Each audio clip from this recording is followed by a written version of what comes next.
Olá, pessoal, boa noite. Então, hoje nós temos mais uma é, aula da nossa reunião clínico-científica. E antes de eu passar a palavra para a Priscila e depois apresentar o Cláudio, só lembrando que essa reunião está sendo gravada. Então, se vocês deixarem o seu vídeo e o seu microfone abertos, vocês estão automaticamente autorizando a sua imagem e a sua voz na gravação. Vou pedir só para todos deixarem os microfones fechados para não ficar dando eco. E antes de mais nada, vou passar a palavra para a Pri. Pri, fala aí. Bom, boa noite. É um grande prazer de ter mais um ex-colega aí de residência falando para a gente. O Cláudio, ele se formou. Você foi muito mais novo do que eu ou não? Eu não lembro mais. Você é da turma do Fê? Isso, entrei na turma do Ah, da Fernando. turma do Fê, é. E é muito legal ver as pessoas fazendo esse sucesso todo aí. Bom, então deixa eu apresentar o Cláudio. O Cláudio é o professor doutor Cláudio Márcio Yudi Iquino. Ele fez USP, ele é uma turma antes da minha lá, da 78, eu sou da 79, e a gente teve o prazer de fazer a residência juntos, porque ele foi para o Exército, e daí quando ele voltou, ele entrou quando eu estava entrando, né? Então, foi muito bom dividir com ele, que ele é um cara muito centrado, muito estudioso, e hoje ele é professor, além de ter feito doutorado lá na USP, ele é professor associado da Universidade Federal de Santa Catarina. E hoje ele vai falar um pouco para a gente sobre implante, que é o que ele faz lá no hospital. Ele é o responsável pelos implantes em Santa Catarina, que ele é um centro lá. Então, acho que ele tem uma experiência super boa e acho que essa aula vai ser bem legal. Cláudio, mais uma vez, muito obrigado por ter topado aí. Boa noite a todos, eu que agradeço aí ao convite, uma honra aí, né? Estou um pouco inibido aí com a Priscila, né? Aprendi bastante com ela. Vamos tentar passar um pouquinho da experiência aí, né? Já vou levantar alguns tópicos para a gente poder discutir, né? Então, vou aqui compartilhar, né, meu?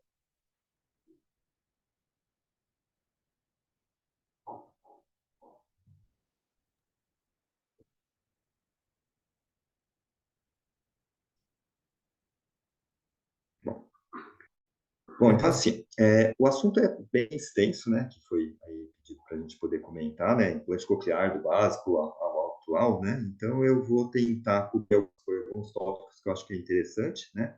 Para quem não tem tanta vivência, para quem tem até talvez vou ser um pouco mais básico, mas vamos tentar falar algumas coisas que eu acho que vale a pena a gente estar comentando, né? Então, assim, ó, para quem ainda tem pouco contato aí com o implante, né? Então, o implante é uma prótese auditiva, né? Que o intuito dele é estimular o nervo coclear. Então, ao contrário de uma prótese tradicional, que ele vai amplificar o som e vai jogar esse som com volume mais intenso no conduto, para a cóclea poder transformar aquele som em estímulo para o nervo, quando a cóclea vai tendo um nível de doença, ela vai perdendo essa capacidade. E aí, então, no caso, o implante ele vai substituir a função da orelha interna, que é um conversor de energia, né? Você pega o som, que é uma onda mecânica, e vai transformar em estímulo elétrico para gerar o potencial de ação no nervo coclear. Para fazer isso, o implante ele é dividido em duas partes, né? Tem a parte que a gente coloca na cirurgia, que é o componente interno. Ele é formado por uma antena receptora com ímã, um processador, que vai fazer o trabalho de decodificação da energia transmitida para ele, e um conjunto de eletrodos que a gente vai introduzir dentro da cóclea para ficar em proximidade do nervo coclear para fazer a estimulação. Agora, o componente interno, ele sozinho não faz nada, tanto que ele não tem energia, não armazena energia, nada, ele é inerte. Aí, para ele poder funcionar, a gente vai ter o componente externo, tá? Que a gente vai colocar depois da cirurgia, geralmente com um mês aí de pós-operatório, para dar tempo do edema ter saído, de ter a cicatriz ter fechado, né, bem ali. Que ele tem dois formatos, o tradicional, que era o que a gente conhecia há mais tempo, que é o retroauricular, né? Ele vai ter microfones que vão captar o som do ambiente, um processador que vai transformar esse som. Primeiro, ele vai transformar essa onda analógica em onda digital, depois, ele transforma em radiofrequência. E aí, ele vai mandar essas ondas de rádio por essa antena. Essa antena tem um ímã que vai conectar com a antena do componente interno. Aí, o componente interno tem uma antena receptora, que vai pegar essa onda de rádio mandar para esse processador que vai transformar em sinal elétrico. E aí, o sinal elétrico vai para os eletrodos estimular ali na cópia. E já de uns anos para cá, esse processador aqui, ele tem uma outra alternativa, que é o processador extra-auricular, tá? Que ele foi condensado todo numa peça única aqui. E eu acabei não comentando, ó, aqui a gente tem esse componente que é a bateria. Então, a energia toda do implante fica na parte externa. Então, é a própria radiofrequência que transmite informação e energia para o implante funcionar. E assim, os implantes, eles têm dois microfones, tá? Qual é a função deles? Para eles poderem gerar campos de percepção de sons distintos, por o paciente ter uma melhor separação do sinal do ruído, né? Porque, por melhor que funcione o implante hoje em dia, ele ainda não é igualzinho ao nosso ouvido, que a gente tem a capacidade de processamento, tem as vias aferentes e deferentes, que vão fazer com que a gente consiga separar o que a gente quer ouvir do ruído ambiental. Então, esses dois microfones vão gerar um campo dinâmico. Por exemplo, se o paciente aqui está com o seu interlocutor de frente, ele vai estar com os dois campos mais voltados para frente. Se eu tenho ruídos em volta, ele pode expandir um pouquinho, que também é importante para a pessoa ouvir o que está sendo dito para ela, mas também ter uma noção do som ambiental, né? Aqui, se eu tenho ela de dois lados, ele expande um pouquinho mais, ou seja, ele faz um processamento, que isso aqui é um microcomputador, e esses dois microfones ajudam a ir ajustando esse campo de audição, para sempre tentar fazer com que o paciente consiga ter uma melhor detecção do som, que é interessante, do que dos ruídos ambientais. E, como eu falei, ele faz a transformação da energia em onda de rádio, então a onda de rádio atravessa a pele, tá? E para ele funcionar, justamente assim, nós estamos imersos em onda de rádio, né? Então, o próprio celular é uma onda de rádio, tem a onda de rádio das rádios, né? Então, para ele funcionar, eles são um transmissor e um receptor de baixa potência. Então, precisa estar um coladinho no outro para poder que essa transmissão ocorra, né? Então, isso evita que o paciente capte onda de rádio ambiental. E esses processadores aqui, eles têm filtros eletrônicos para também separar sempre o sinal do ruído, né? Porque a gente vai ter interferência de sons externos, mesmo a parte elétrica. Então, esse implante, na verdade, é um microcomputador que você está carregando ali atrás da orelha, que faz uma série de trabalhos para tentar aproximar o implante do som que a gente ouve com o nosso ouvido naturalmente. E os eletrodos, como eu falei, a gente introduz na cóclea, tá? A gente pode introduzir de duas formas: via janela redonda ou fazendo uma pequena abertura na cóclea, que a gente chama de cocleostomia. A preferência é sempre pela janela redonda, mas tem alguns pacientes que, às vezes, pela anatomia, você não consegue atingir. E aí eu vou introduzir o conjunto de eletrodos dentro do ducto da rampa timpânica da cóclea, e a gente tem empresas que fabricam eletrodos mais longos, que vão chegar até próximo ao ápice, e outras que o eletrodo um pouco mais curto, que ele fica parado no giro médio. Não, na prática, eles têm efeitos semelhantes, assim, pela programação que eles fazem, vamos supor, apesar de eu estar estimulando aqui a região do som de 2000, o trabalho das ondas elétricas faz com que o paciente tenha a percepção do som de 500, de 1000. Então, eles não têm tanta diferença no funcionamento na maioria dos pacientes, mas alguns casos em particular, aí vale a pena você escolher um eletrodo um pouco mais longo, um pouco mais curto. Aí eu vou comentar um desses casos mais adiante, né? E aí, ele estando na proximidade, o que ele vai fazer? Ele vai fazer uma descarga elétrica para despolarizar as fibras aqui do nervo coclear que estão próximas. E aproveita a tonotopia da cóclea. A gente sabe que as fibras que inervam o ápice da cóclea, eles vão transmitir sons graves. E as fibras que inervam a base, sons agudos. Então, aquele processador, ao pegar um som grave, ele vai mandar para o eletrodo que está no ápice. Se pegar um som agudo, ele vai mandar para o eletrodo que está na base. Se é um som de um volume mais intenso, ele dá uma carga elétrica maior, despolariza mais fibras. É assim que o nosso córtex percebe como um som de volume mais alto. E se é um som com uma intensidade menor, ele vai dar uma carga elétrica menor. Então, o implante, ele não aumenta o volume. Então, quando a gente está num ambiente que o som está a 60 decibéis, o implantado vai estar ouvindo a 60. É diferente do aparelho auditivo, que ele aumenta o volume, mas ele aumenta o volume para tentar estimular aquela cóclea que não está funcionando tão bem. E a gente tem dois tipos de eletrodos para ser utilizados. A gente tem eletrodos que são autocurváveis, que aí eles ficam mais próximos do modíolo. Aí, teoricamente, ele precisa de menos carga elétrica, que a energia elétrica se dispersa menos, né? E a gente tem os eletrodos retos, né? que eles vão na parede lateral, e os mais delicados, eles acabam traumatizando um pouquinho menos a cóclea. Então, tem benefícios aí, cada empresa puxando para o seu lado, mas na prática, assim, para os casos tradicionais, não dá tanta diferença. Aí sempre vai um caso com uma anatomia diferente, uma malformação, ou uma autoesclerose que a cóclea é mais porosa, perde um pouquinho de energia elétrica, aí a gente vai estar escolhendo um ou outro eletrodo. Mas pegar um caso que, uma perda idiopática ali, sem nenhuma anormalidade, tanto um quanto o outro vai ser indiferente, né? Aí existem algumas modificações, por exemplo, como eu falei, tem eletrodo longo, eletrodo mais curto, até para aqueles pacientes que ainda têm restos auditivos nas frequências graves, que eu posso pegar e fazer o que a gente fala de um eletrodo, de um implante híbrido, um aparelho auditivo para estimular os sons graves e um implante para estimular os agudos, ele vai ser um eletrodo mais curto. Ou um paciente que tem uma cóclea parcialmente calcificada por uma meningite, que eu não vou conseguir penetrar toda a cóclea, então, para eu conseguir colocar o maior número de eletrodos dentro da cóclea, eu vou lançar a mão de um eletrodo mais curto. Ou tem aqui um outro exemplo, também que ele tem um conezinho. Se eu tenho um paciente com uma malformação ali coclear, que vai ter uma saída de líquor com maior quantidade, a gente pode ter um gusher durante a cirurgia, esse plugzinho vai ajudar a vedar. Tá? Então, tem algumas variações que você pode, para alguns determinados casos, estar escolhendo. Tá?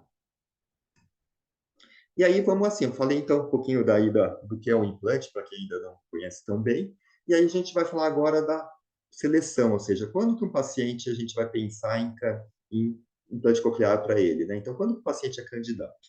Então, eu vou começar falando das indicações que são as tradicionais, que é o que está bem embasado na literatura e que é adotado, seja pelo SUS, tem ali umas recomendações da Associação Brasileira, ou os próprios convênios acabam se baseando nisso.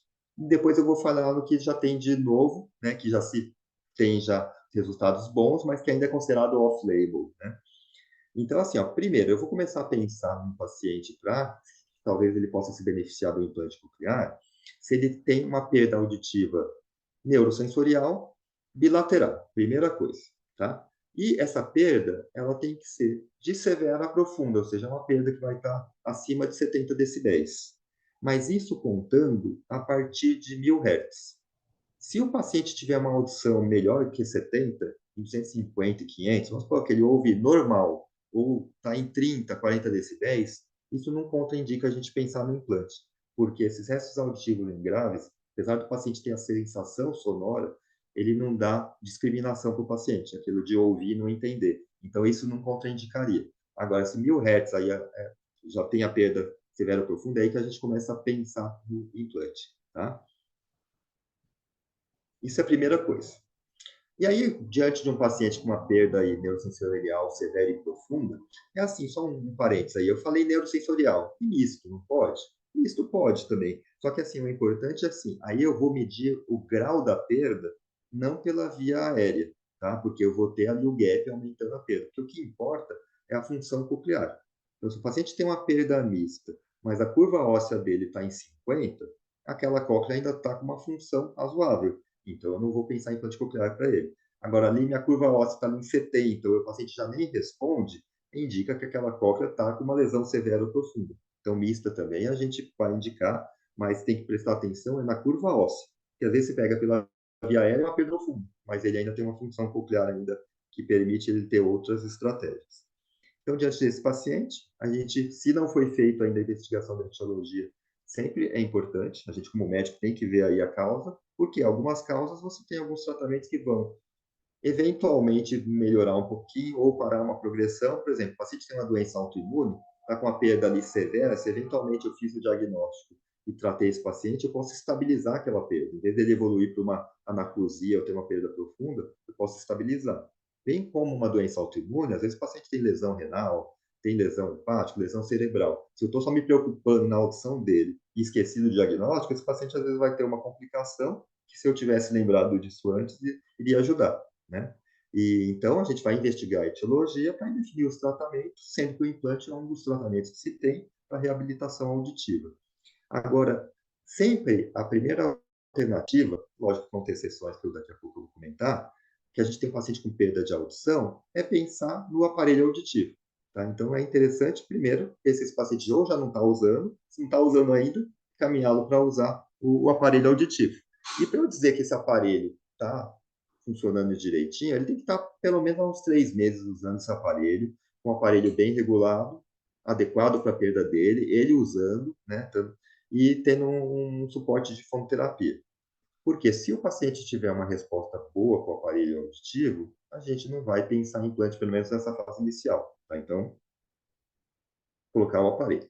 Aí vamos supor, ele está usando o aparelho. Então, ali é um serviço de fono, viu? Ele está com a prótese adequada para o grau de perda dele, ele está usando aí as horas diárias, né? Está mais do que 3 meses em uso, aí, sinal de que, se é para ter resultado, a gente vai estar observando. Se não, pode ser que seja o caso do implante. Tá? E ele tem que estar usando no mínimo uns 3 meses, se eu for considerar para esses pacientes menores de 7 anos. E pacientes maiores que 7 anos, é interessante isso aqui, ó, que ele esteja usando há um bom tempo. Porque é comum, às vezes, a gente pega em serviço de implante, que é protocolo assim, você só vai pensar em implante se o paciente está usando o aparelho. Aí o paciente teve uma perda, e ele desenvolveu aí leitura labial, tal, viu que o aparelho dele não ajudava muito, ele para de usar. Aí ele está lá 10 anos sem usar o aparelho. Aí quando ele vai ser encaminhado para o serviço de implante, aí coloca o aparelho nele. Ou seja, ele passou a vida inteira sem usar o aparelho, só está usando lá 3 meses. Então, aquela via auditiva central tem absorção de sinapses, você pode até ter alguma hipotrofia do nervo coclear, a resposta, o prognóstico dele já não vai ser tão bom. Então, a gente avalia se o paciente está usando e já um tempo razoável para pelo menos ter mantido aquela via auditiva viável. Né? Então, tem uma regrinha, lógico, isso aqui não é matemático, mas assim, ó, se o paciente tem 14 anos, ele tem que estar usando esse aparelho para pelo menos nos últimos 7 anos da vida dele. Tá? E porque, senão, ele não vai ter uma resposta tão adequada. Tanto que pacientes que já estão há mais de 10 anos sem usar aparelho, se botar um implante, ele não vai ter uma resposta de discriminação tão boa. Ele até detecta, às vezes consegue que ele fique com um linear ali até 30 decibéis, 20, mas assim, ouve e não entende nada. E o intuito da gente, quando vai implantar um paciente, é que ele tenha a melhor discriminação possível, tá? Então, esse paciente tem essa perda, protetizou e aparentemente esse aparelho não está dando resposta. Você já vê, olha, eu estou com o aparelho, não ouço. Estou com o aparelho, eu não entendo muita coisa. Ou uma criança, a linguagem não está evoluindo, aí esse paciente seria interessante estar encaminhando para fazer uma avaliação com alguém que trabalhe com implante, seja por um centro auditivo de SUS ou um otorrino que trabalhe com essa área. Né? Agora, como eu falei, tem algumas exceções para você poder dispensar o uso do aparelho e já pensar em implante direto, tá? Uma é se eu tenho um paciente que tem uma perda profunda, menor de 4 anos, que geralmente são as perdas autossômicas recessivas, né? Com uma etiologia genética comprovada, que é uma alteração que a gente sabe que dá uma perda profunda, e a perda profunda, a resposta ao aparelho é pobre. Então, teoricamente, se poderia pular essa fase do aparelho auditivo. Apesar que já tem muito trabalho que mostrando assim, vale ainda a pena usar, não pela resposta, mas assim, para você manter aquela via auditiva funcionante enquanto está nesse processo de avaliação, e até para a criança acostumar a ter um corpo estranho penduradinho na orelha dela ali, né? Porque é diferente. Então, por exemplo, se é uma criança que além da perda tem alguns outros problemas, fica arrancando e jogando fora o aparelho toda hora, imagina você botar um implante e ele arremessar um implante no chão. Quebra um aparelho de muito mais custo. Então, pelo menos ele já acostumou um aparelho eletrônico, tem uma percepção sonora, então tem alguns benefícios, não vão ser audiológicos, mas tem. Mas seria um caso que eventualmente você poderia dispensar. Agora, se o paciente perdeu a audição por uma meningite, somente meningite aqui costuma dar a bacteriana e pneumococa, uma das mais frequentes, o que ocorre? A perda de audição nesses pacientes, em secundários à meningite, é por uma inflamação dentro da cóclea. Essa inflamação ela pode, em alguns pacientes, progredir para fibrose e ossificação. E pode ossificar a tal ponto que depois eu não consigo pôr o implante.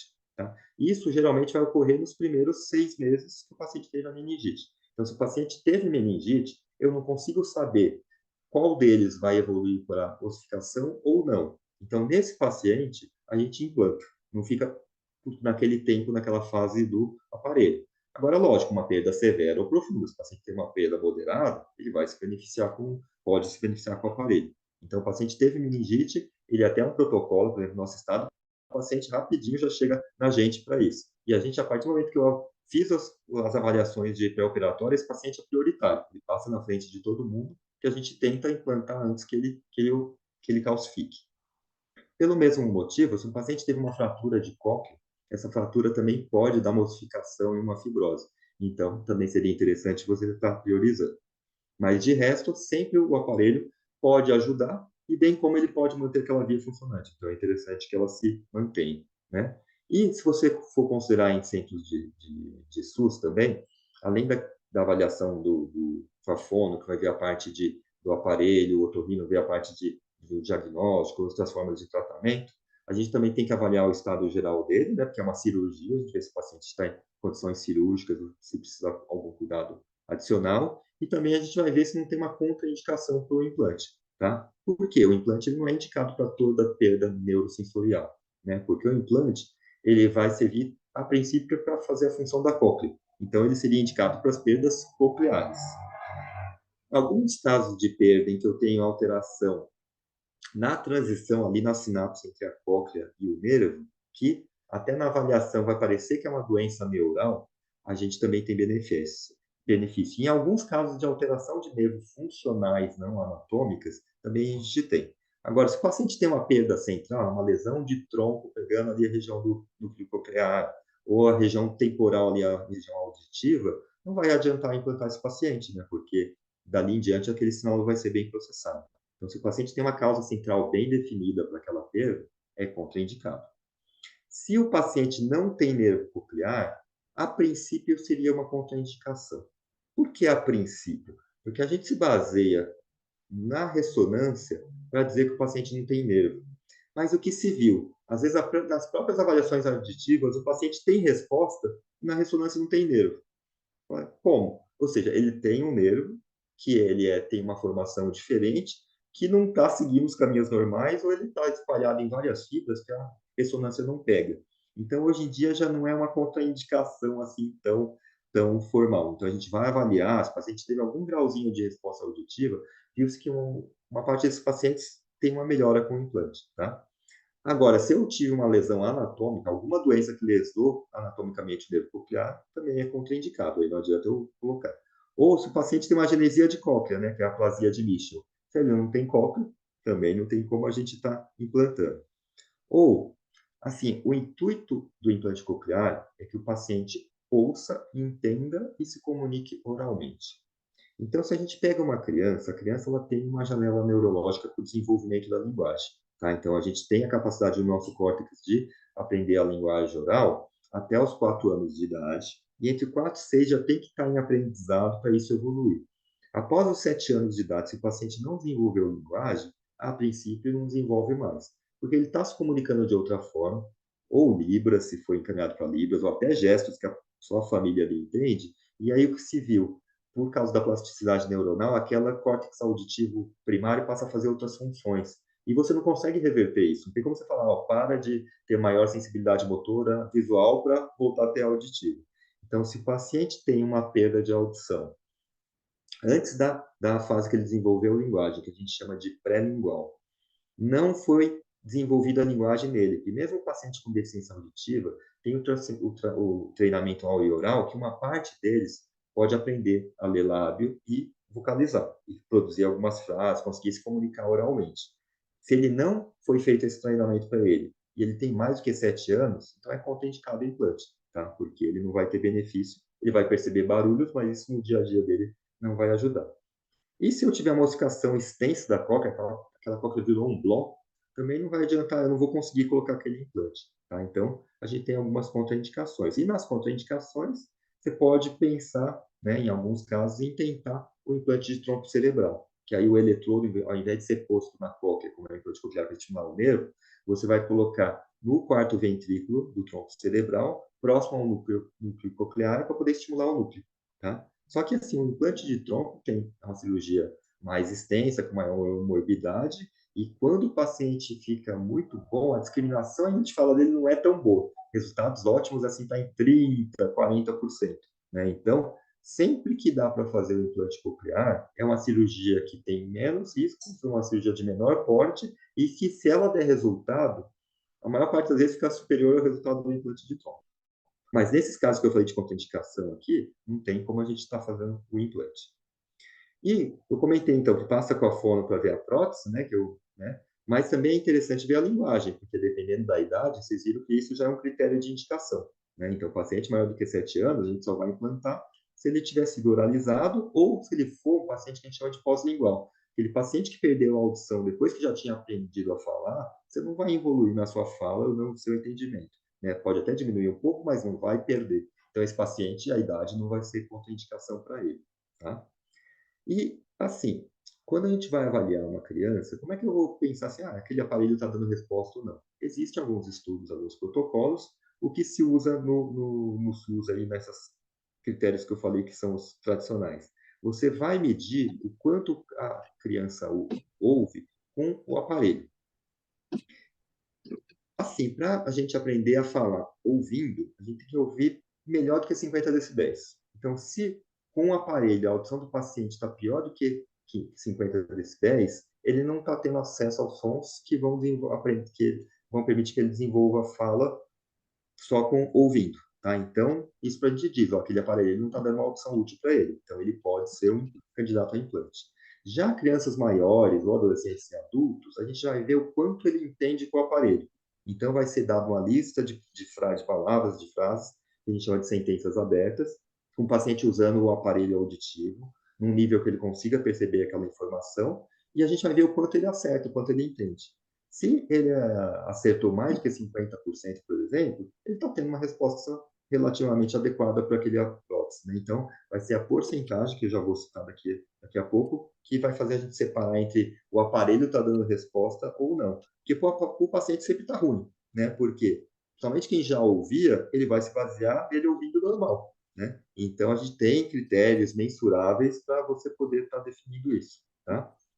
E aí, o que vai ser, então? Como eu falei, crianças menores de 4 anos, se o limiar dele em campo livre estiver pior do que 50, com um aparelho auditivo, a gente considera que aquele aparelho auditivo para ela não está dando uma audição adequada. Nos que têm a capacidade de discriminação, ele tem que ter um dos ouvidos pior do que 50 e o outro pior do que 60, pelo menos. Aí eu vou considerar que aquele aparelho não está dando uma audição adequada. Sendo que, formalmente, o que tem pior do que 50 é o que vai ser implantado, e o que tiver entre 50 e 60, a princípio, continuaria com aparelho auditivo. Já se ele ouve melhor do que 60% nos dois ouvidos, né, considera-se que o aparelho ainda está dando uma audição útil para ele. Então, ele não é candidato ao implante, pelo menos naquele momento, que as perdas, às vezes, vão progredindo. Tá? Aí, esse paciente diz, não pode ter uma contraindicação, e dentro do SUS se faz uma avaliação psicológica e de serviço social. Porque, assim, precisa ver se a expectativa do paciente está adequada, né? Que tem gente que acha que vai ouvir tudo, não vai ter nada externo, que tudo na vida dele vai ficar bom, que tudo que está errado na vida dele é culpa da audição, a gente sabe que não é assim. É um tratamento que é a longo prazo, então vai ter as avaliações, vai ter a cirurgia, o implante é ligado um mês depois. Quando liga, ainda ele não vai estar ouvindo o que ele vai ouvir, você liga com uma energia baixa e vai incrementando aos poucos para aquele organismo ir se adaptando. Então, é um processo que ele vai ter que vir com um mês, com 3 meses, ele vai ter que ter uma sequência de atendimentos. Então, é visto se esse paciente tem apoio familiar, ele tem condições de se deslocar, ele está disposto a passar por isso. Então, essa avaliação da psicologia e serviço social são fundamentais. Para os pacientes entre 6 meses e 3 anos de idade, se eu tiver esses critérios e tiver uma perda profunda, você vai indicar o implante. Entre 1,5 e 3 anos, pode ser, além da profunda, a perda severa. Nós vamos depois falar sobre isso, que isso aí é o critério meio SUS convênio, que na verdade hoje em dia a gente já, por exemplo, sendo perda severa entre 6 meses a 3 anos e não está tendo resposta, a gente já está atendendo aí para o implante, tá? Entre 4 e 6 anos, aí vai depender da linguagem dele. Se ele perdeu depois que ele já estava falando, e não está tendo resposta ao aparelho, isso já está indicado o implante para ele. Agora, se ele perdeu antes de aprender a falar, a gente só vai pensar em implante se ele já estiver numa fase de início de desenvolvimento de linguagem. Tá? Ou seja, foi trabalhado ele para ele conseguir ter intenção, a gente fala intenção de fala, em vez de ele tentar se comunicar só por gestos, ou ele já fala algumas palavrinhas, já tenta falar alguma coisa, já entende alguma coisa através de leitura labial. Ou seja, ele está em fase de oralização.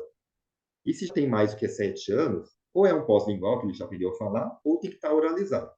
Aí vai ser a indicação formal do implante, Lógico, sempre contando que ele não tem uma contraindicação clínica também, que vai impedir a cirurgia. Tem riscos à cirurgia, as complicações que a família aceitou, né? A gente explicou tudo isso, né? Mas pensando em termos aí de indicação, seria isso que seria feito, tá? Então, esse é o label, né? O de livro aí, né? Tá? Aí eu vou falar um caso em particular que muda um pouquinho. Então, vamos supor que esse meu paciente, ele tenha neuropatia, o espectro da neuropatia auditiva. Se, então, ou seja, tem emissão acústica presente ou tem microfluorismo coclear presente no potencial evocado, nem não tem resposta no potencial, né? Então, que a gente vai aí pensar numa doença do nervo auditivo, pelo menos dentro do espectro. Nesses pacientes, você já pode indicar cirurgia para ele a partir da perda moderada, não precisa ser só para perda severa, tá? Mas, é lógico, tem alguns critérios. Primeiro, o aparelho auditivo tem que estar usando há pelo menos 12 meses, tá? Não, 3 meses ainda é pouco, porque é um paciente que às vezes leva mais tempo para se adaptar e ter resposta. Depois, para observar aquele critério de discriminação, é igual. Também não tem que ter contraindicação, né? E se for perda moderada, a gente não opera antes dos 2,5, 3 anos de idade. Tá? Porque alguma dessas neuropatias, neuropatia auditiva está relacionado também à imaturidade da via auditiva, né? Que em alguns pacientes leva um pouquinho mais de tempo, são, às vezes, pacientes que foram prematuros, tiveram algumas outras intercorrências. Então, a gente é um pouquinho mais cauteloso, tanto porque o prognóstico, às vezes, não é tão bom, como também, às vezes, eles demoram um pouco mais para ter resposta. Então, para ele já não ser agressivo e passar logo para o implante, sempre você vai esperar um pouquinho mais de tempo antes de indicar. Já se é perda severa e aprofunda, com 1,5 ano de idade até 3, a gente já pode operar, tá? Agora, já aqui para 4, 6, 7 anos, aí não tem mais nenhuma restrição, tá? Então, mesmo um paciente com uma perda moderada na audiometria, mas se ele não está tendo resposta ao aparelho auditivo, a gente pode considerar o implante para ele. E outro critério que muda um pouquinho é se o paciente tem cegueira, tá? É assim, o que eu falei do geral vai servir. O que muda? É o paciente pré-lingual não oralizado. Então, aquele paciente que teve a perda de audição, não oralizou, tem mais do que 7 anos, seria uma contraindicação, né? Porque ele não vai desenvolver linguagem. No deficiente visual, isso não é contraindicação. Você pode implantar ele. Só que você vai implantar sabendo que ele não vai evoluir na linguagem. Tá? Então, não é só porque tem a deficiência que vai ser diferente. É que é uma das formas de o paciente ainda ter um contato com o meio externo, né? Porque ele já perdeu a visão. Então, a audição vai servir mais para melhorar a qualidade de vida dele. Ele não vai estar usando aquela audição para entender e falar, né? Mas é mais para... Foi visto que o paciente consegue uma melhora na sua qualidade de vida, os cuidadores conseguem ter alguma forma de ter contato com ele, né? E já que já tem a visão. Então é isso que muda. Os critérios são os mesmos, e você só pode operar o pré-lingual, mas é bom informar bastante a família, para ela não ficar com aquela expectativa, então ele vai falar, não, isso já se sabe, mas você não vai contraindicar. Então, esses eram os critérios tradicionais. Então, eu vou comentar agora um pouquinho do que tem de diferente que se está se fazendo aí, né? Então, primeiro, para a criança. Lembra que eu falei que para a criança a gente vê que se está tendo o limiar de audição com um aparelho auditivo pior do que 50 decibéis, tá?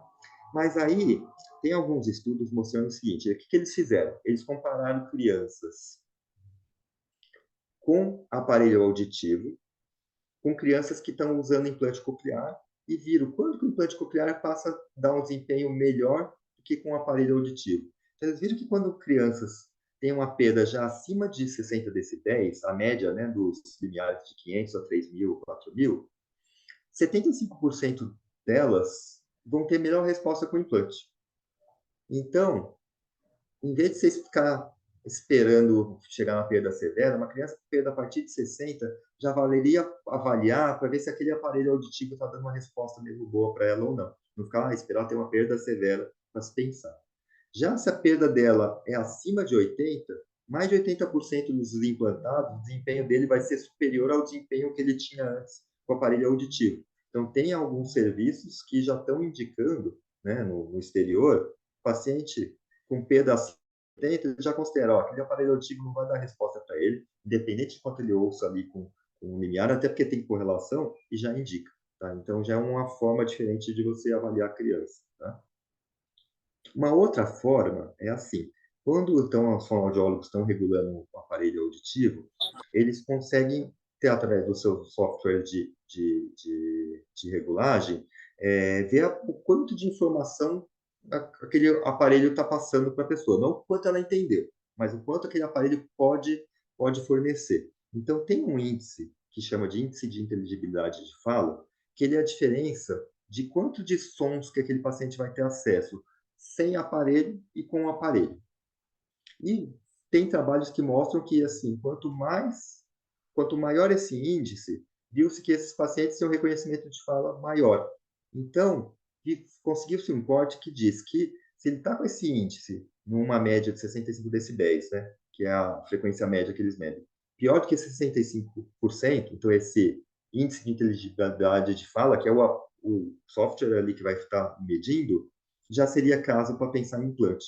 Ou seja, estão surgindo alguns outros critérios que você também pode avaliar, né? E aqui a informação não é do paciente diretamente, lógico que está medindo o limiar, mas assim, se o aparelho não está conseguindo dar uma potência que dá informação, então com certeza aquela criança não vai aproveitar, você já pode pensar no implante. Então, são formas de avaliação, tá?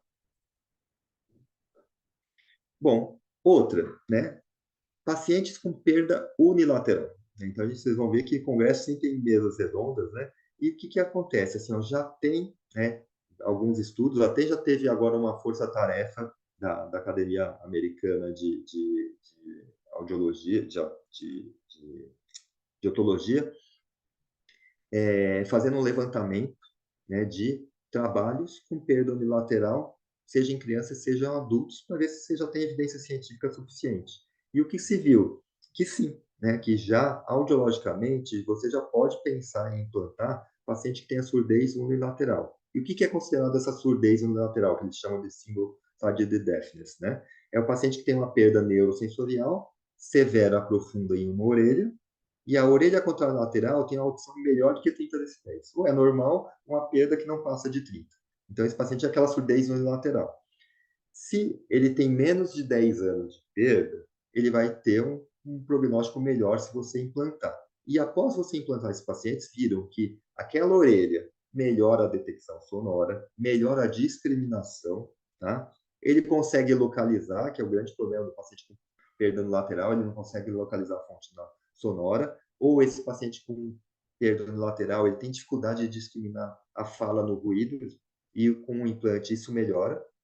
E ele volta a ter, boa parte dos pacientes, a binauralidade, né, que é a integração das informações de ambas as orelhas, né, que tem aquele efeito da cabeça, né, que serve de sombra para o som, ou eu somar parte de uma informação com uma orelha com a outra que vai ser integrada, ou as mesmo de uma orelha só, o tempo que leva para chegar um sinal de uma orelha com a outra, isso ajuda o paciente a ter uma maior capacidade de discriminação do ruído. Agora, essa binauralidade, você só consegue detectar esse retorno dela depois que o paciente está usando o implante pelo menos um ano. Tá? Antes de um ano, a hora que vai medir ainda não desenvolveu, ou seja, leva um tempo para se recuperar isso. E o paciente precisa usar o implante. Ó. Foi visto que ele vai conseguir ter essas boas respostas se ele usar pelo menos mais que 8 horas por dia. Aquele paciente que usa pouco, se ele não insistir, ou seja, usar mais do que um ano, várias horas por dia, é que vai falar, ficou bom, mas não ajuda tanto. Que era o que acontecia no início dos trabalhos. Depois que eles ficaram acompanhando os pacientes mais tempo, o uso mais efetivo, viu-se que audiologicamente a resposta é boa. Então, é uma indicação que a gente já tem embasamento na literatura para poder estar indicando. E fazia-se antes só em paciente com zumbido, né, um zumbido que incomodava, agora mesmo já não é mais critério ter o zumbido. Se o paciente não tem zumbido, mesmo assim você pode implantar unilateralmente. Agora, é importante orientar que, assim, a grande maioria dos pacientes, os que têm zumbido, a maioria melhora. Agora, tem paciente que pode desenvolver zumbido. E a gente, todo mundo aqui com otorrino já ouviu o paciente falando assim, eu prefiro ficar surdo do que ter zumbido. Então, é algo que precisa ser muito bem orientado para o paciente que não tem zumbido, que é uma possibilidade de acontecer. Né? A gente não tem uma porcentagem disso, mas é bom o paciente estar ciente. E aí tem alguns trabalhos, por exemplo, isso aqui, ó. Um em criança, viu que em criança o resultado é melhor se eu implantar até os 3 anos de idade. Isso aqui é interessante que o FDA liberou, né, como uma indicação formal, você poder indicar nos Estados Unidos, para criança a partir de 5 anos, e desde que essa perda dela tenha menos de 10 anos de duração. E aí os próprios americanos estão questionando. A gente faz o implante unilateral, um dos objetivos é para eu ter a binauralidade. Só que essa capacidade de binauralidade, ela vai se perdendo com o tempo de privação, né? Então, operar com 5, será que a gente não está perdendo também no limite, né? Então, eles mesmos citam, porque tem trabalhos na Europa, em outros locais, mostrando melhores resultados. Então, isso aqui, provavelmente, conforme vai esses trabalhos vão aparecendo, o próprio FDA daqui a pouco vai abaixar o nível, tá? Porque tanto que, assim, ó, lá é um trabalho europeu, mostrou que o ideal é você operar antes dos 3 anos, que você vai ter melhor resposta do que depois, né? Agora, não é para operar todo paciente com perda unilateral, pelo menos indicar, né? Não vou dizer operar, né? Se a causa, isso aí é importante, então, a causa daquela perda unilateral for uma aplasia ou uma hipoplasia de nervo coclear, ou for uma malformação severa da cóclea, não aquela uma formação leve, por exemplo, uma partição incompleta tipo 1, que era o que a gente chama de Mondini, só não tem o giro apical, mas o giro médio e o giro basal estão ali bem formados. Ou é só um aqueduto vestibular alargado, seja a cóclea está bem formada, isso é uma malformação leve. Agora não, é aquela, a cóclea é só um cisto, a cóclea junto com o labirinto ali, um cisto alongado, então essas malformações severas. Ou se o paciente tem uma ossificação avançada em decorrência de uma doença, é contraindicado. Porque esses pacientes, a maior parte deles, por melhor que fique o implante, ainda não fica bom. A discriminação é ruim, o som às vezes é distorcido. Aí o que, que acontece? Vai mais atrapalhar a orelha normal do que ajudar, né? Então, não é... Se é bilateral, por exemplo, paciente com aplasia e hipoplasia bilateral, a gente não vai contraindicar, porque ele vai, a resposta que ele tiver é melhor do que ele ficar sem o implante. Agora, para quem tem uma orelha normal, já é diferente, né? Então, essa aqui é uma contraindicação atualmente formal para você, para não fazer o implante no lateral, né? E aqui o que eu citei, né? Então, aqui, ó, foi uma força-tarefa, né? Da Associação Americana de Implantes Cocleares, que eles fizeram um levantamento grande, publicaram aqui em 2022, tanto em crianças como em adultos, né? Que aí viram que realmente o implante coclear unilateral pode ser indicado. Se pode ser indicado para o paciente que tem perda unilateral, por consequência, a gente também pode indicar o paciente que tem perda simétrica, né? Porque hoje em dia a gente fala, ó, perda severa profunda bilateral. Às vezes o paciente tem uma perda severa no ouvido e uma moderada no outro. Isso, pelo critério tradicional, não seria indicação. Já hoje em dia, não. Se aquela orelha piora, a discriminação está ruim, é o raciocínio da perda unilateral, ainda mais esse que já não tem outra orelha boa. Tá? Então, tudo que eu comentei do unilateral vai valer para quem tem uma perda assimétrica. Né? Até esse caso vai ser até assim, a indicação mais precisa ainda. Né? E esse trabalho aqui foi interessante. Ó. Eles pegaram pacientes tanto com surdez unilateral quanto com perda assimétrica, e fizeram assim, todo mundo testou o aparelho Cross, né, que é aquele aparelho que pega o som da orelha ruim e joga através do Bluetooth para a orelha boa, ou a prótese auditiva ancorada no osso, só que adaptada com softband, que também eu vou colocar na orelha ruim, ele vai estimular o osso, mas esse som vai passar para a orelha contralateral, ou seja, ele não está ouvindo com a orelha ruim, está mandando som para a orelha boa.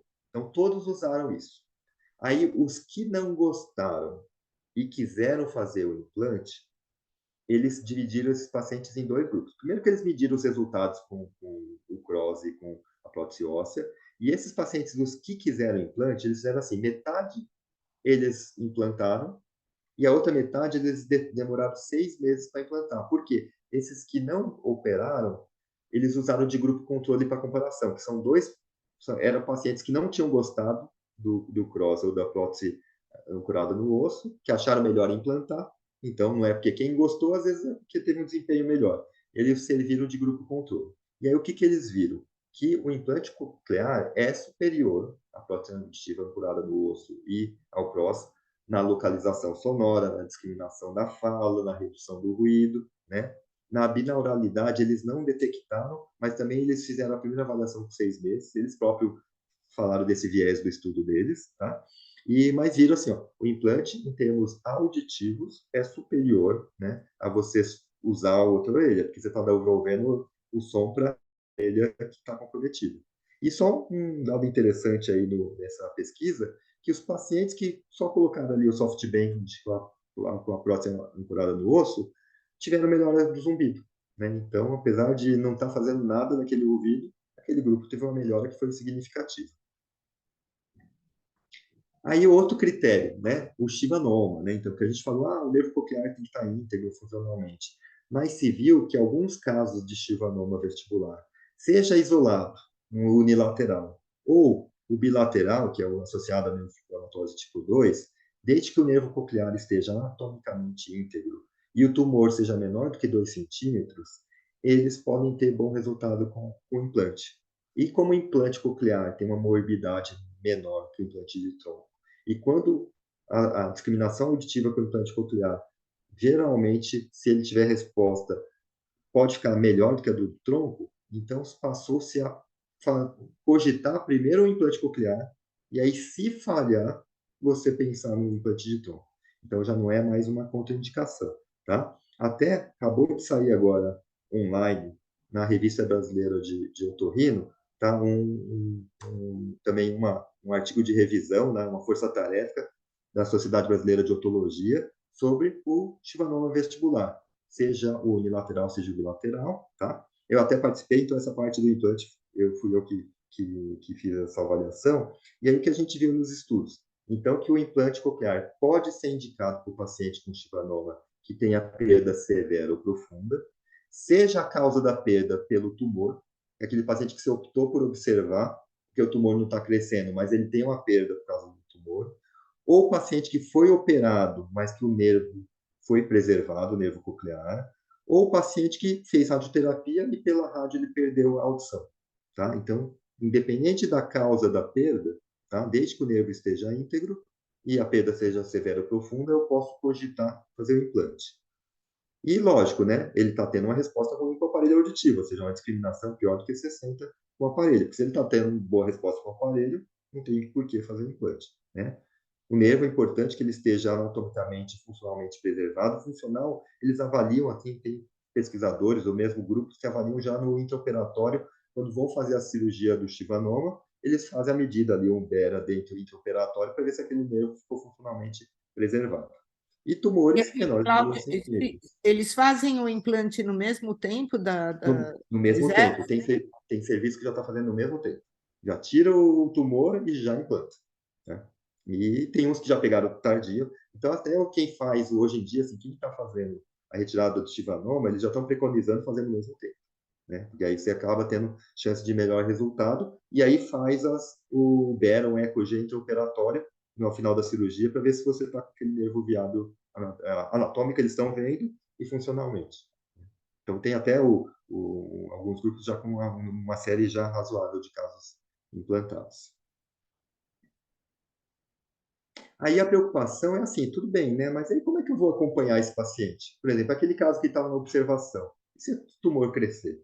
Ou a rádio, que não curou o tumor, a gente estabilizou, né? Então, a preocupação era em relação à ressonância. Aí, o que aconteceu? Hoje em dia, a gente já tem implantes que têm ímãs compatíveis com ressonância, de 1,5 Tesla, alguns até com 3, tá? Mas eles fazem sombra, tá? Então, dá para fazer ressonância com alguns cuidados, eles fazem sombra. Mas então, o que você tem que fazer? Usar esse implante, e a posição do implante aqui tem que ser diferente. Para eu pôr numa posição que fica fora a sombra não pegue o ângulo ponto cerebelar. E como que é isso?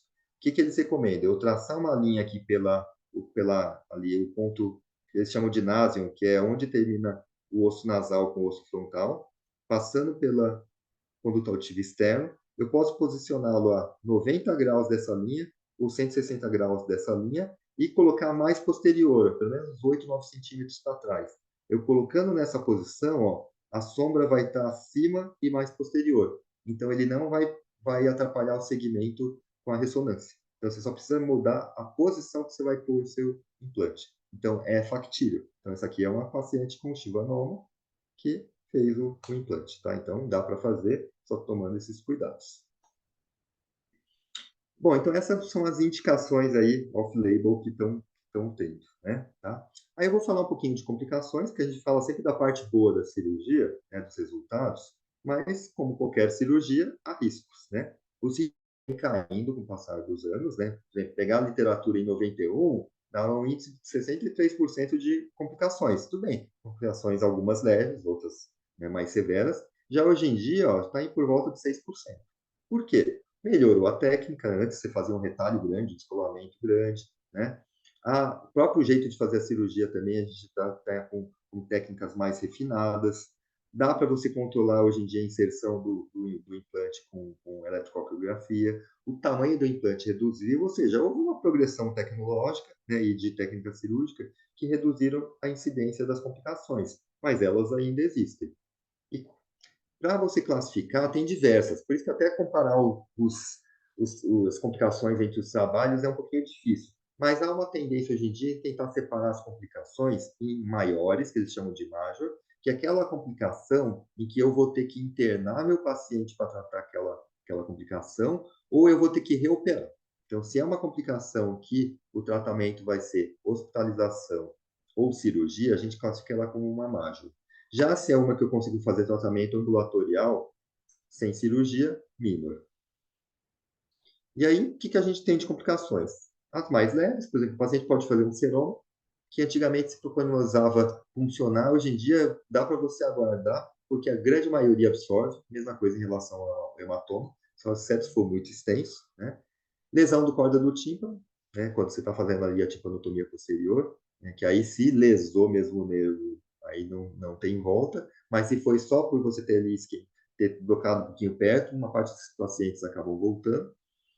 Vertigem e tontura, principalmente em paciente que já tinha antes, né? Então, se o paciente tinha uma doença que já afetava o labirinto, esses pacientes acabam tendo no pós-operatório mais frequência de vertigem, que pode ser só no pós-operatório imediato, né? Que aí o tratamento clínico você resolve, e tem pacientes que ficam com vertigem crônica. Então, a avaliação vestibular também, pacientes, principalmente quando a gente vai fazer casos bilaterais, ou que ele já tem uma patologia, isso ajuda a gente ver se vai fazer os dois lados, se vai fazer um lado só. O zumbido, que a grande maioria dos pacientes melhora, mas pode piorar, tá? Ou pode surgir. Infecção da ferida operatória, que não é tão comum, mas tem uma cirurgia limpa, se você tomar os cuidados com a sepsia, mais antibiótico profilático costuma evitar, mas eventualmente pode surgir. Paralisia ou paresia facial, que a grande maioria dos casos é reversível, né? Mas nunca dá para você descartar a possibilidade de uma paralisia permanente, mesmo usando ali o monitor, os cuidados de anatomia, o paciente tem que estar ciente disso. Meningite, né, porque você está tendo um corpo estranho, mantendo ali a orelha interna, um canal de carreamento de bactéria que pode passar da orelha média para a orelha interna. E aqui a importância de vacinar os pacientes que vão operar para pneumococo, que aí se reduz a incidência de meningites, mas ainda pode ocorrer. Otite média aguda, né, algumas crianças passaram a fazer mais otites, foi citado que elas tiveram uma incidência maior. Colesteatoma também pode surgir, né? Então, até tem uma variação aí de técnica, já é mais um detalhe, que a gente fazia tímpano posterior, antigamente se deixava ela aberta, e viu-se hoje que se você ocluir essa tímpano posterior, você reduz a chance de retrair um tímpano ali e produzir um colesteatoma, tá? Falha no dispositivo interno, que até depois eu vou estar mostrando aqui, que é uma das coisas que tem uma frequência um pouco maior, né? Não que seja grande, mas em termos de complicação, que você põe o implante na parte interna, a princípio é para não mexer mais. Mas tem alguns pacientes que ao longo do tempo aquele implante, por algum defeito aí de fábrica, algum traumatismo, ele falha. E se falhou, você vai precisar trocá-lo, colocar um novo. E dor crônica. Tem pacientes que às vezes ficam ali como se fosse uma neuralgia, fica com incômodo doloroso na região do implante. É pouco frequente, mas uma complicação que pode ocorrer, né? Por exemplo, aqui esse estudo aqui, ó, que viu 403 pacientes, então eles viram, ó, de crianças e adultos. Em adultos, o mais frequente das complicações menores foi tontura e zumbido, mas você vê que a incidência é baixa, né? 21% dos pacientes que tiveram complicação, mas as mais frequentes foram essas. E em criança foi, ó, otite média aguda e inflamação do labirinto em decorrência da própria otite, tá? Mas ó, a incidência aqui geral, ó, 6% e 4,7%. A maioria minor, né? Mas algumas precisaram de cirurgia. E ó, o que foi mais? Falha do dispositivo. Então, a gente tem de vez em quando algumas marcas de implante que tem alguma falha na linha de produção, começa a ter, aí você precisa fazer o recall daquele implante. E os traumatismos, né? Então, às vezes o paciente sofreu um acidente, alguma coisa bateu e lesou ali o implante, tá? um outro estudo aqui grande, que ele viu só complicações tardias, apesar que ele falou complicação tardia, a definição dele de complicação tardia foi complicação com mais de 3 dias de cirurgia. Então, 3 dias de cirurgia ser tardio não é um tardio tanto assim, né? Mas o que a gente viu? Ó? De novo, ó, queixas vestibulares e falha do dispositivo interno, como tendo maior incidência. Tá? O resto tudo pouca incidência, né? Bom, então, de complicação, você vê que não é tão frequente, né? Mas a gente vê que ocorre, então é importante na orientação, no termo de consentimento, né? Porque todo mundo sempre pensa na parte boa e a hora que ocorre a parte ruim, né? Lembrar que é uma cirurgia. E aí eu vou comentar um pouquinho agora de coisas que estão em pesquisas que é interessante a gente saber, né? Então, assim, ó, uma das coisas que está sendo em pesquisa é usar um implante coclear que vai estimular o nervo coclear através de luz, um estímulo óptico, né? E não de eletricidade. Por que mudar isso? Porque vira assim que a energia elétrica ela acaba se dispersando e eu acabo atingindo um determinado número de fibras neurais. Se eu fizer um estímulo com luz, eu consigo ser mais preciso. Se eu for mais preciso, eu vou me aproximar mais do funcionamento da orelha normal. Né? Então, eles estão testando duas formas de estimular através de luz. Uma com luz infravermelha, que aí vai produzir um calor que vai gerar a vascularização do nervo, e até o problema é gerar a quantidade de calor que é gerado. E outra que assim, ó, essa aqui é bem mais complexa, né? Eu vou estimular canais iônicos no nervo que são fotossensíveis. Só que esses canais não existem. Então eu vou ter que fazer o nervo produzir. Então eles estão usando adenovírus, né, para carregar mudanças ali no nervo, para produzir esses receptores sensíveis à luz. E aí eu vou ter um micro LED, ao invés de ter eletrodo no implante, para ficar estimulando, tá? Já tem alguns experimentos aí em animais, aqui, por exemplo, ó, audição normal, eu vou querer pegar só as fibras que eu quero, o elétrico, a gente tem uma dispersão de energia um pouco maior, e o visual vai ser um pouquinho mais localizado, né? Tá? Então, isso que é o que tem uma de pesquisa. Você vê que mesmo o implante dando uma resposta boa, pega paciente que um pós-lingual, ou adulto, assim, que tem pouco tempo de privação, tem alguns que, se você não souber que ele é implantado, você conversa com eles e nem percebe, né? Mas, mesmo assim, se busca melhoras. Por quê? Em música, em lugar com ruído, eles acabam tendo mais dificuldade. Outra coisa que até já tá em uso em alguns protocolos é aproveitar o implante e no silicone do implante colocar drogas para essas drogas agirem na cóclea.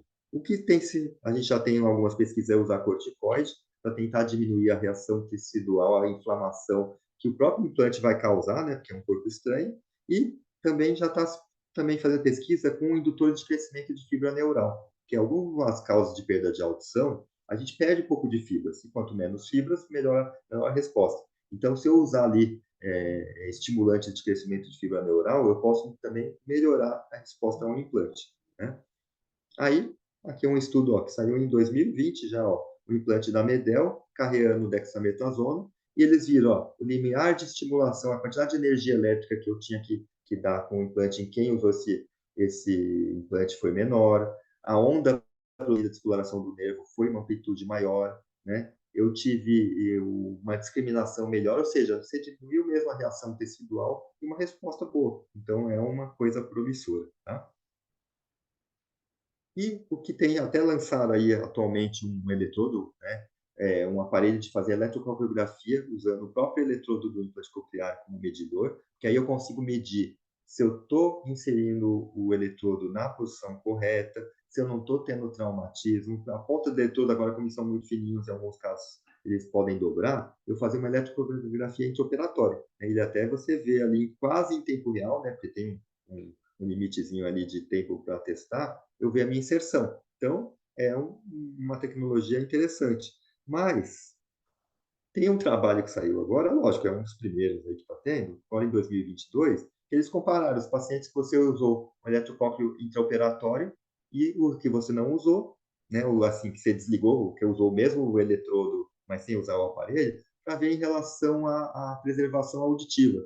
E não teve diferença estatística. Então, nesse começo, pelo menos, ó, 27, 27. Né? Mas assim, está muito inicial isso ainda, né? Mas às vezes o que na teoria parece que vai ajudar, tudo bem, pelo menos no posicionamento de você, que eventualmente, como a gente, depois que você está pondo o eletrodo ali, ele vai pôs na janela redondo, ele vai às cegas para a cóclea, né? Eventualmente, por exemplo, se a pessoa não localizou a cóclea, acha que está na cóclea e não tá, já teve casos que a gente vê aí em congresso que foi para a tuba auditiva, né? Foi para a região do canal carotídeo, ou uma célula ali da mastoide, ou mesmo você pondo ali na janela, em alguns casos, por causa da anatomia, curvatura de entrada, ele vai para o canal semicircular superior, o uso do eletrocócleo não, você vai estar vendo ele ali indo próximo do nervo.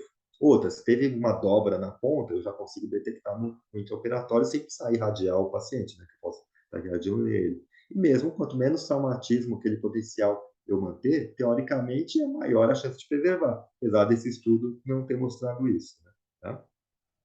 Então, era isso que eu queria apresentar aí. Eu sei que é um tema extenso, né? Então, eu tentei reunir algumas coisas que eu achei que seria interessante a gente estar conversando, tá? Então, agradeço mais uma vez a oportunidade. É, e aí, pessoal, quem gostaria de fazer alguma pergunta, algum comentário? Eu gostaria. Fala, Carlos. Bom, boa noite a todos aí. Boa noite, Cláudio. Parabéns pela sua aula. Excelente apresentação. Super claro, tranquilo, uma apresentação gostosa de ouvir, né? Então, domina o assunto e tal. Então, foi muito legal para a gente. Cláudio, então, primeira pergunta.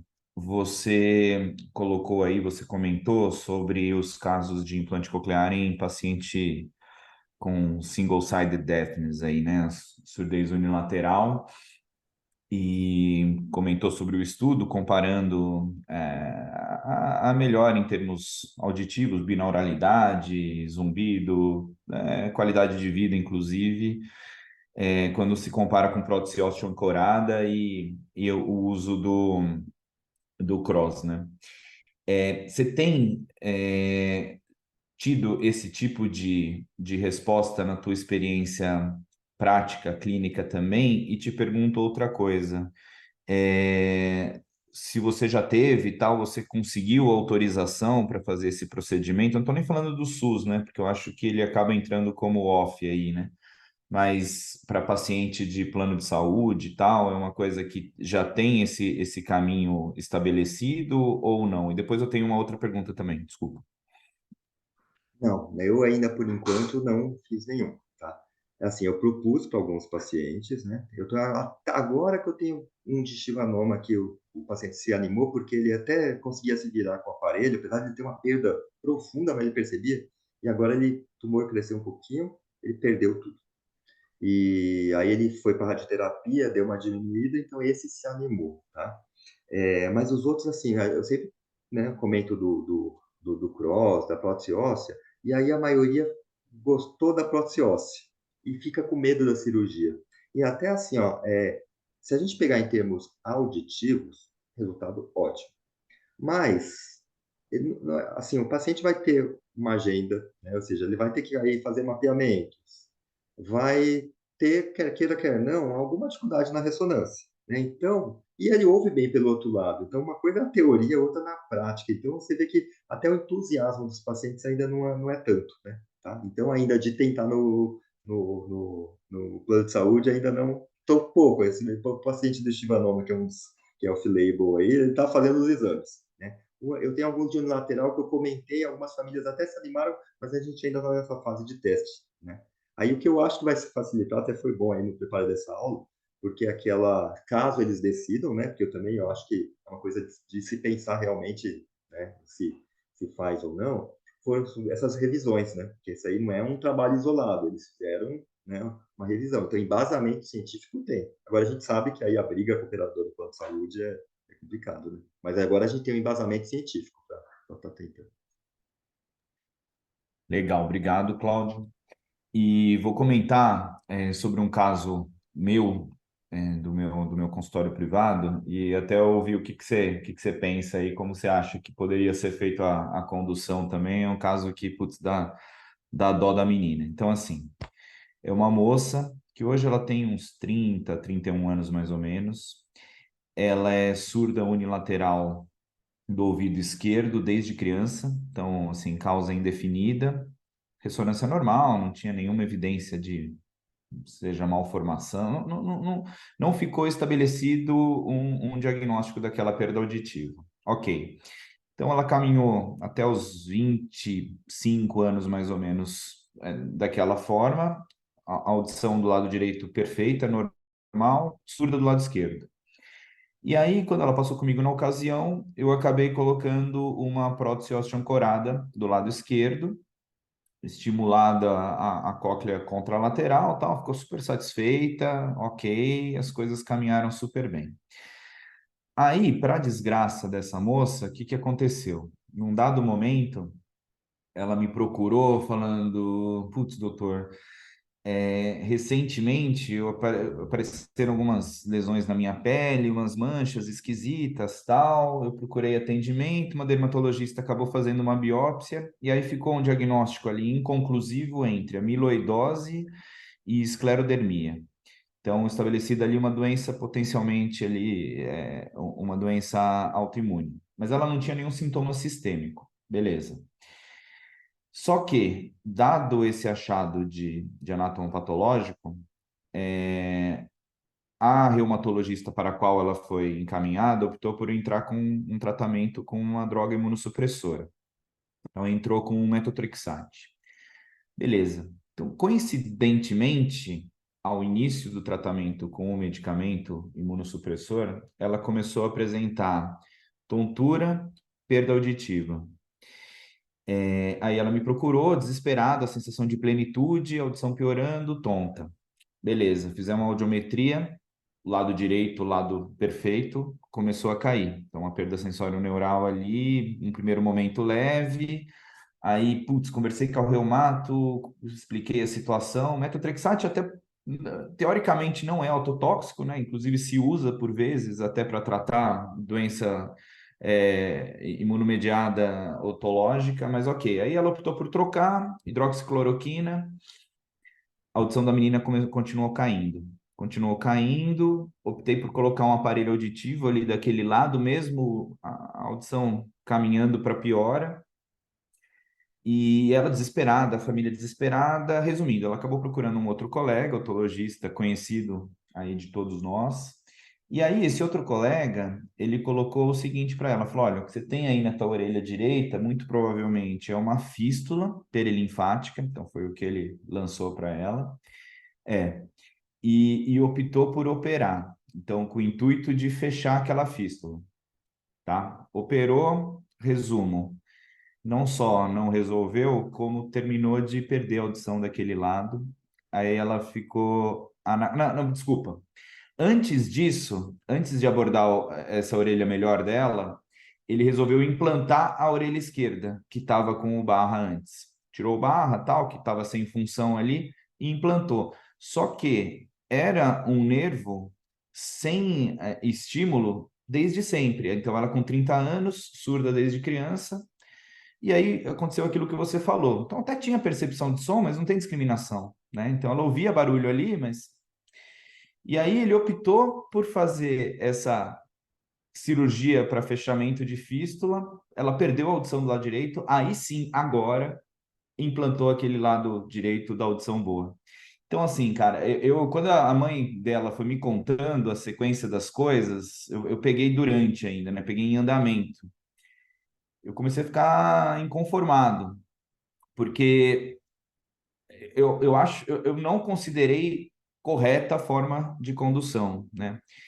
Queria ouvir de você, assim, o que que você acha? Como que você conduziria, assim? O que que você pensaria? Porque foi um caso bem desafiador mesmo. Então, assim, em relação à orelha esquerda, eu realmente eu não consideraria fazer implante, né?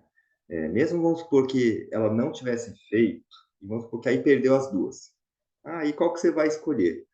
Faz bilateral? O esquerdo, mesmo assim, eu não faria. Porque é bem isso, ó, mais de 10 anos de privação, a resposta não é boa, tá? Então, o ideal é você ou não fazer ou apostar no melhor, né?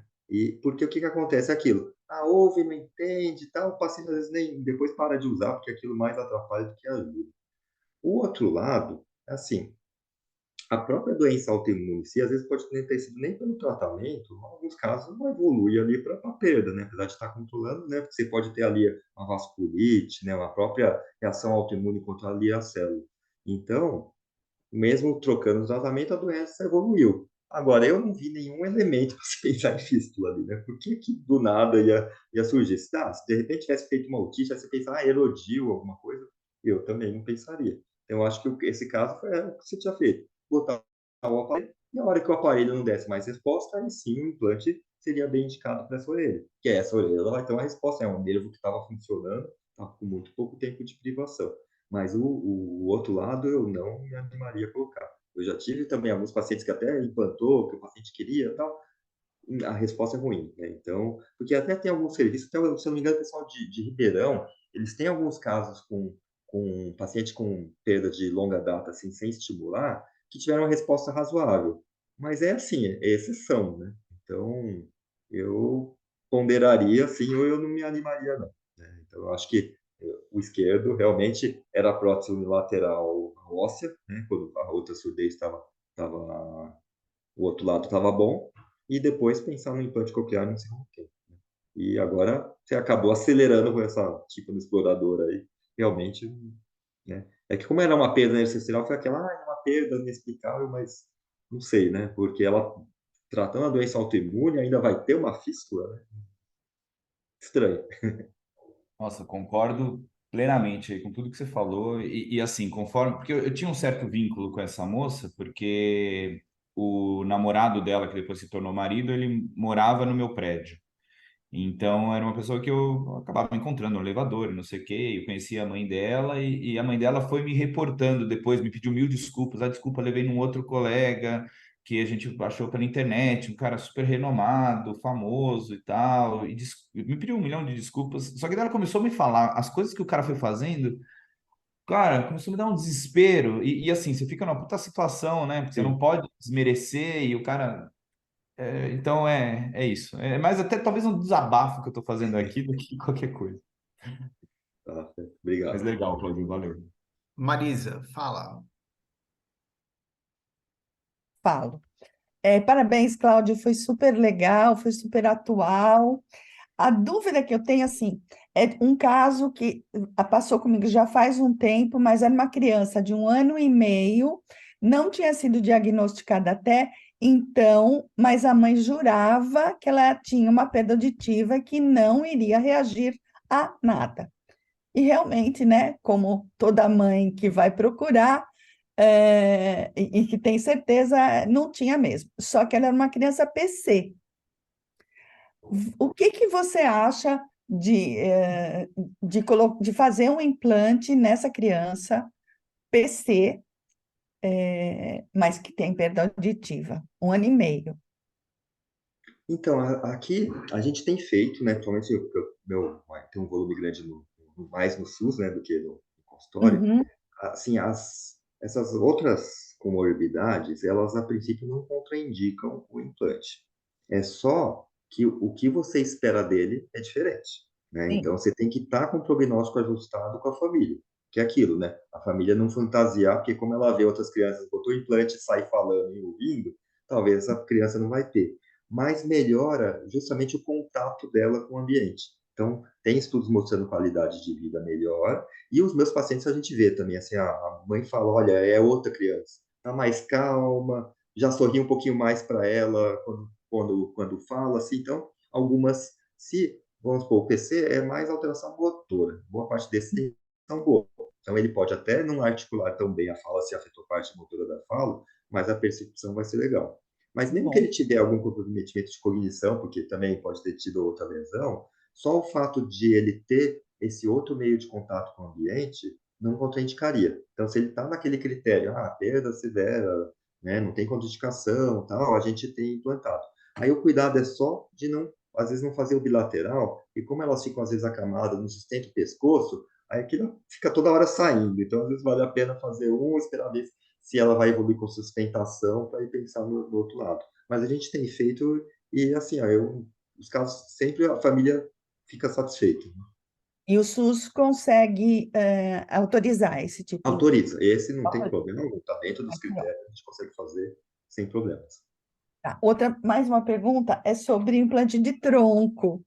Está sendo feito já em clínica ou ainda é uma coisa mais acadêmica, mais científico?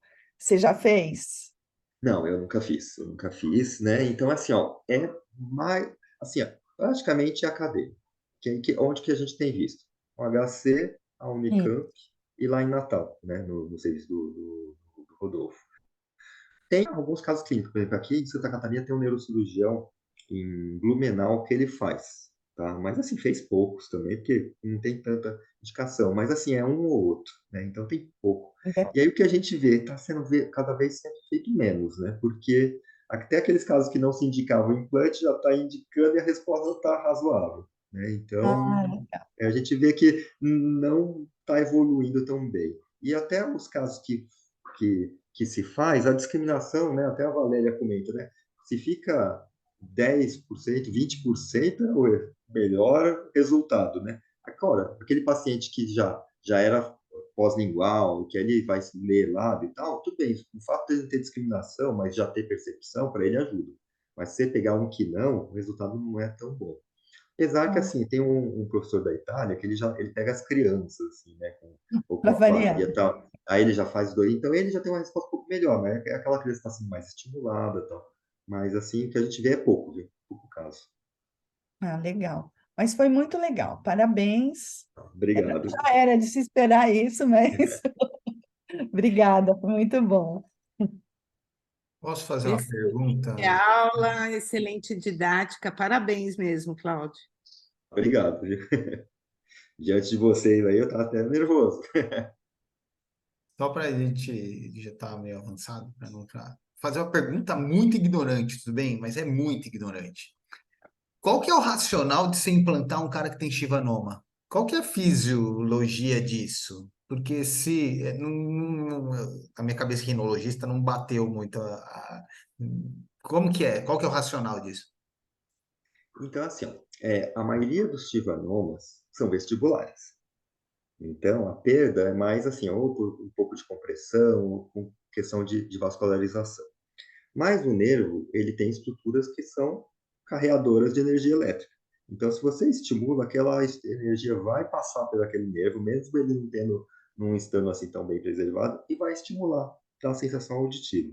Então, qual que é o racional? É que o paciente volta a ter percepção, né? Por exemplo, é isso que eu estou comentando. Ele até conseguia, não sei como, né? Ele vinha tudo bem, ele lelava, apoiava, e agora ele está com uma dificuldade grande. É um paciente que, imagina, tem nervo inflamatório tipo 2, ele está com uns 40 anos agora, diagnóstico desde o 20, né? Um ouvido ele operou, não ficou bom, ele tinha só um.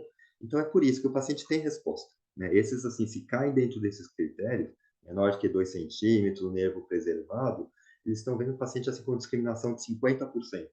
Estava em 0 para 50, né? Então, associando ainda a leitura labial, o paciente, assim, funcionalmente dá um ganho grande. Não vai ficar com os 90, vamos supor, do paciente que é coclear, mas para ele aqueles 50 mais leitura labial dá. Então, foi por isso que os resultados começaram a ser bons, assim, o paciente ficar satisfeito. Então, por isso que viu-se que vale a pena. E superior ao de tronco, né? Então, aquilo, ó, você põe implante coclear, deu 50, uma cirurgia menor, menos risco, e ainda se eventualmente não der, o paciente tem a possibilidade, não impede ele de fazer uma de tronco cerebral. Então foi por isso que agora começou a se cogitar. E o que atrapalhava um pouco também era a ressonância, que agora com essa tecnologia do ímã que gira e tal, já não é tanto impedimento, né? Então por isso que se aumentou um pouquinho mais.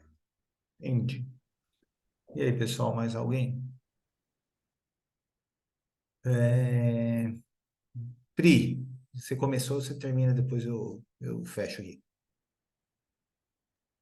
Não, já fechei. Tá? Tá bom.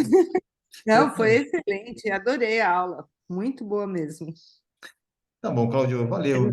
Acho que foi muito esclarecedor. Eu acho que deu uma visão desde do básico ao atual, que era a nossa, né, nosso combinado de mostrar aí, né, das indicações até as coisas mais modernas e de pesquisa. E, puta, valeu mesmo, foi sensacional. Brigadaço, viu? Eu que agradeço aí, obrigado pela oportunidade, pelo convite. A Priscila, nossa, outro dia estava comentando aqui com o familiar, lembrando das coisas daquela época de residência, né? Até no teu consultório, quando você tinha gravado, acho que o primeiro filho a gente foi, né? Falei, olha, quantos anos, né? Mas muito obrigado, viu? Obrigado pela oportunidade. Espero que tenham realmente aproveitado. Então, tá bom, pessoal. Nossa última da reunião do ano é em novembro. Daí eu passo, já está marcada também, já está combinado, mas aí eu passo informações. Falou? Boa noite para vocês. Até!